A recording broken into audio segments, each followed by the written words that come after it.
واحد شخص اس پورے ملک جو اس وقت سے کہہ رہا ہے پاکستان کا وجود نہیں رہے گا، نہیں رہے گا، نہیں رہے گا اگر یہ ہم نے یہاں اسلام کو قائم نہ کیا. یہ اپنے رضاؤں دیا تو چھوڑ چکا، گم کر چکا ہے ہی نہیں، وجود کے لیے جواز نہیں ہے، بے جواز چیز قائم نہیں رہا کرتی. میں چونکہ خود عینی شاہد ہوں، میں نے مسلم اسٹوڈنٹ فیڈریشن کے ایک کارکن اور ایک رہنما بھی آپ کہہ سکتے ہیں، اس لیے کہ میں حصار ڈسٹرکٹ مسلم اسٹوڈنٹ فیڈریشن کا جنرل سیکرٹری تھا ہائی اسکول اسٹوڈنٹ کی حیثیت سے. ہم نے جلوس نکالے، نعرے لگائے، پاکستان کا مطلب کیا، لا الہ الا اللہ. ہم نے دعائیں مانگی جمعوں کے اجتماعات میں، عیدین کے اجتماع میں، اللہ ہمیں انگریز اور ہندو کی دوہری غلامی سے نجات دے تاکہ تیرے دین کا بول بالا کرے، تیرے نبی کا دیا ہوا نظام قائم کرے. ہم نے پاکستان، اللہ نے تو وعدہ پورا کر دیا.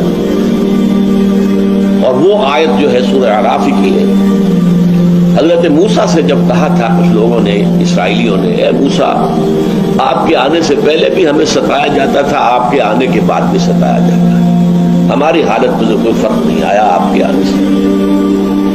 تو انہیں جواب دیا گیا، اللہ تعالیٰ نے جواب دیا، قل اے موسیٰ ان سے کہہ دو عسیٰ ربکم ان یہلک عدوکم، اب قریب ہے وہ وقت کہ تمہارا رب تمہارے دشمن کو ہلاک کر دے، فرعون اور اس کے لاؤ لشکر کو تباہ کر دے، غرق کر دے.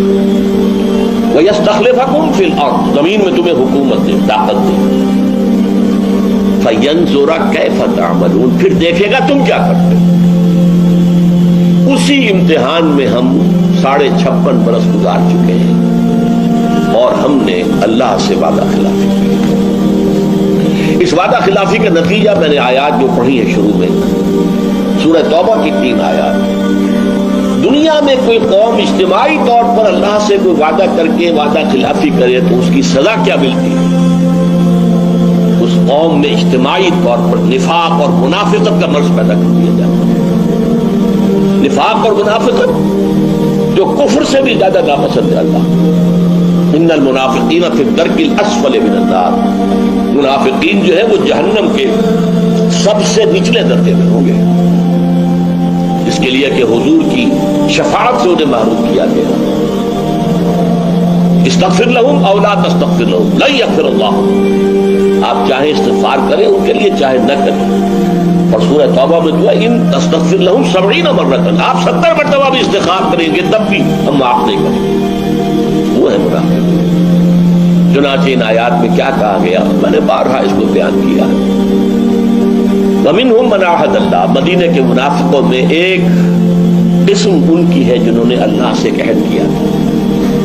لَئِنْ آتَانَا مِنْ فَضْلِهِ، اگر اللہ ہمیں اپنے فضل سے نواز دے گا، غنی کر دے گا، دولت مند کر دے گا، لَنَصَدَّقَنَّ، خوب صدقہ خیرات کریں گے، وَلَنَكُونَنَّ مِنَ الصَّالِحِينَ، اور ہم نیک لوگوں میں سے ہو جائیں. فلما آتاہم من فضلہ، جب اللہ نے انہیں اپنے فضل سے نواز دیا، بخلوا بہی، اب بخل سے کام، تجوریوں کے دروازے مقفل، بخلوا بہی، اور انہوں نے اللہ سے اعراض کیا. اس لیے اللہ تعالی نے فعاقبہم نفاقا فی قلوبہم، اللہ نے ان کے دلوں میں نفاق کی بیماری پیدا کر دی. الی یوم یلقونہ، یہ خطرناک ترین الفاظ ہے اس سورت میں. وہ نفاق قیامت کے دن تک قائم رہے گا، برقرار رہے گا، نکلے گا نہیں. یہ اللہ جب یہ میں پڑھتا ہوں، عام طور پہ میں رک جاتا ہوں، یہ الفاظ ادا کیا کرتا ہوں. عاقبہم نفاقا فی قلوبہم، پہ بات ختم کرتا ہے. آگے کے الفاظ لڑکا تاریخ ہے. الی یوم یلقونہ، اس دن تک جو ملاقات کا دن ہوگا قیامت میں، اس وقت تک نفاق یہ رہے گا. بما اخلف اللہ ما وعدوہ، بسبب اس خلاف ورزی کے جو انہوں نے اللہ سے وعدہ کیا ہوا اس میں خلاف ورزی کی. وبما کانوا یکسبون، اور وہ جو جھوٹ بولتے رہے کہ ہم ایسا کریں گے. تو پاکستانی قوم اس وقت اس اعتبار سے اجتماعی منافقت کا شکار ہے. آج ہم بحیثیت مجموعی دنیا کی منافق ترین قوم، 3 قسم کے نفاق آپ یہاں آ چکے ہیں. نفاق قومی، پہلے ہم ایک قوم تھے ہندو کے مقابلے میں، ایک قوم، 2 قومی نظریہ، ہندو ایک قوم، ہم دوسرے قوم. آج ہم نفاق باہمی میں قومیتوں میں تحلیل ہو گئے. اب قومیت ہے، 4 تو شروع سے تھی، پنجابی، پٹھان، بلوچی، سندھی، اس میں اضافہ ہوا ہے. سرائکی قومیت وہ بھی مدعی ہے، ہماری علیحدہ قومیت ہے. یہ نفاق باہمی ہے. نفاق کردار، جھوٹ، وعدہ خلافی اور خیانت. حضور نے فرمایا آیت المنافق ثلاث، 3 نشانیاں ہیں منافق کی. دوسری حدیث میں آتا ہے وَإِن صَامَ وَصَلَّى وَزَعَمَ أَنَّهُ مُسْلِمٌ، جس میں یہ 3 صفات ہیں. وہ چاہے نماز نہ پڑھتا ہو، روزہ رکھتا ہو اور اپنے آپ کو مسلمان سمجھتا ہو، لیکن وہ منافق ہے.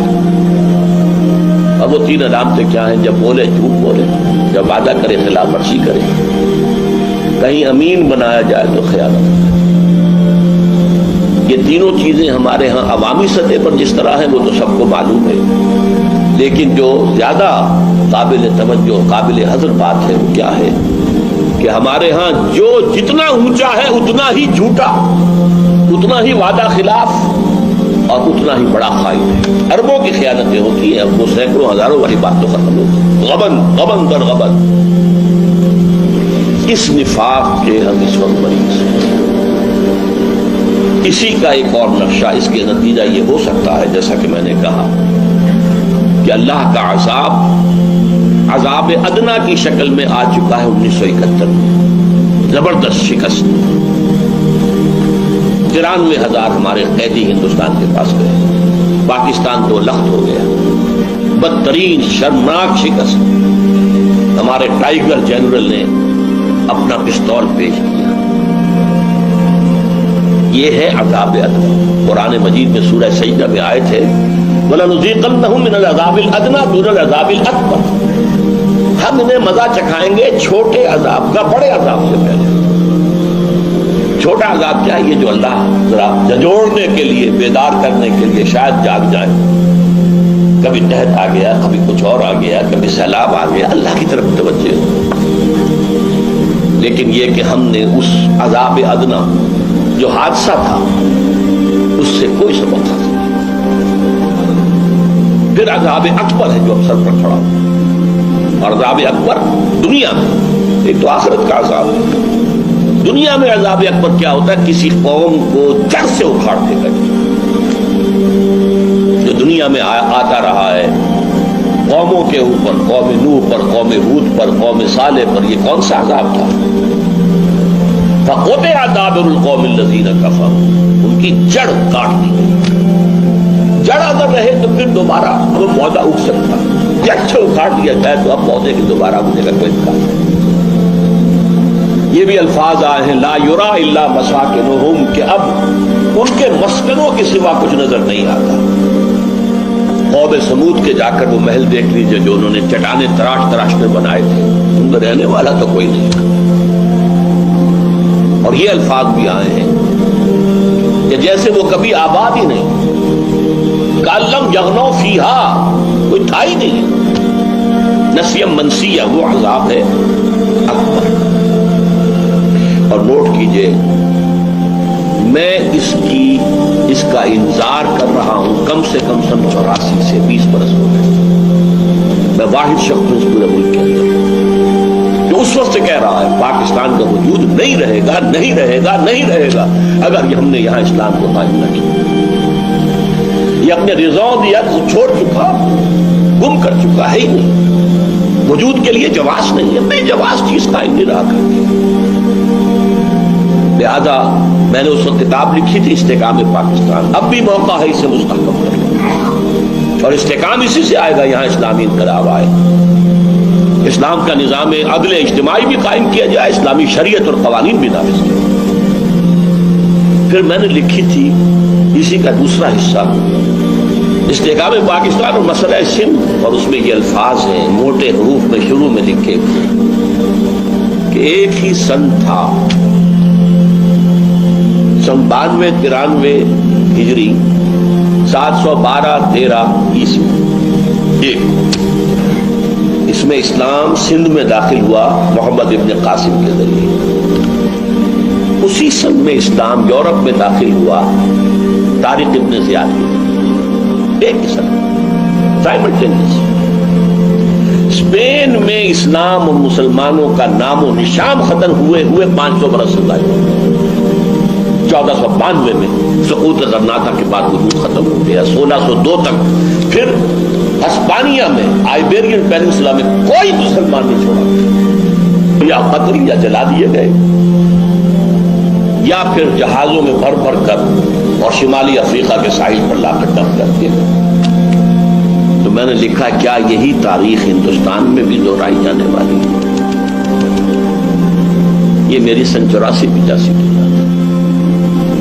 اور مجھے یاد آتا ہے کہ جب ہماری جو سابقہ امت تھی بنی اسرائیل، جب ان پر پہلا عظیم ترین عذاب آنے والا تھا نبوکدنصر کے ہاتھ، جس میں حضرت سلیمان کا بنایا ہوا معبد مسجد اقصی اصل وہ تھی جس کو کہ مسمار کر دیا گیا، 2 اینٹیں بھی سلامت نہیں رہی. 6 لاکھ یہودی آن دی اسپاٹ قتل کیے گئے اور 6 لاکھ کو وہ ہانک کر لے گیا. اس کو وہ کہتے ہیں ایرا آف کیپٹیوٹی. 100 سال تک وہ بیبیلونیا اس وقت عراق کو کہتے تھے. نبوکدنصر جو ہے وہ ایک طرح کا نمرود تھا. عراق کے بادشاہوں کو نمرود کہتے تھے، جیسے مصر کے بادشاہ فرعون کہلاتے تھے. تو وہاں نمرود جو ہے اس کو لے گئے، وہاں وہ 100 برس تک کیپٹیوٹی میں رہے. جب یہ سزا آنے والی تھی اس وقت جو بنی اسرائیل کے انبیاء تھے، یشعیاء علیہ السلام، یرمیاہ علیہ السلام، حزقیل علیہ السلام، یہ انذار کرتے رہے کہتے رہے دیکھو درخت کی جڑ پر کلہاڑا رکھا جا چکا ہے. یہ میں غور کرتا رہا، کلہاڑا تو گرتا ہے، رکھا تو نہیں جاتا. لیکن بعد میں سمجھ میں آ گیا. آپ نے دیکھا ہوگا کہ چاہے لکڑی پھاڑنے والا ہے، چاہے کوئی اور، چاہے جلاد، پہلے وہ اپنا جو ہے اس گردن پر رکھتا ہے، یعنی یہ کہ مجھے یہاں ضرب لگانی ہے، معین کرتا ہے. جیون ہر کوئی آنکھیں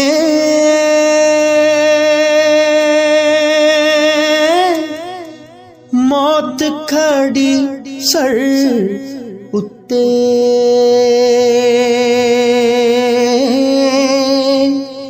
تیرے نالوں لکھ لکھ سونے خاک اندر جا ستے.